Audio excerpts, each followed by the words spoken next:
বুঝায় আপনাকে আমি কবর কত কঠিন। রাসূল সাল্লাল্লাহু আলাইহি ওয়াসাল্লাম বলেন, যখন তাকে কবরে জিজ্ঞাসা করা হবে দ্বীন সম্পর্কে, মুহাম্মদ সাল্লাল্লাহু আলাইহি সাল্লাম সম্পর্কে, ইসলাম সম্পর্কে, সে যদি উত্তর দিতে না পারে, ইয়াদরিবু যারবাতান, এত জোরে তাকে ফেরেশতা মারবেন, ইয়াসিহু সাইহাতান, সে বাপরে মারে করে চিৎকার করবে, ইয়াসমু মা বাইনাল মাশরিক ওয়াল মাগরিব ইল্লা সাকালাইন, সারা পৃথিবীর জীবজন্তু, কীট পতঙ্গ, পদার্থ, জড় পদার্থ সবকিছু তার চিৎকার শুনতে পাবে, মানুষ আর জিন শুনতে পাবে না।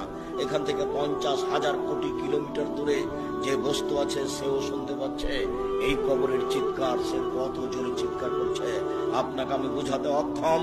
মুহাম্মদ সাল্লাল্লাহু আলাইহি ওয়াসাল্লাম বলেছেন, যে মারে সে চোখে দেখে না, যে মারে সে কানে শুনে না, যে মারে সে ফেরেশতা, তার রং বিভিন্ন ধরনের, কালো নীল, ভিন্ন ধরনের রং, চোখে দেখে না, কানে শুনে না, কোথায় মারছে আর চিৎকার যে করছে ও শুনতে পায় না, যার কারণে তার মারার গতি পরিবর্তন হয় না। মারে যে সে পুলিশ নয়, মারে যে সে মানুষ নয়, সে খায় না, পেশাব করে না, তার সংসার নাই, তার বিবাহ শাদী নেই, তিনি হচ্ছেন ফেরেশতা। প্রথম বাড়িও যেমন, শেষ বাড়িও তেমন, এইভাবে তাকে মারতে থাকবে বিচারের দিন পর্যন্ত।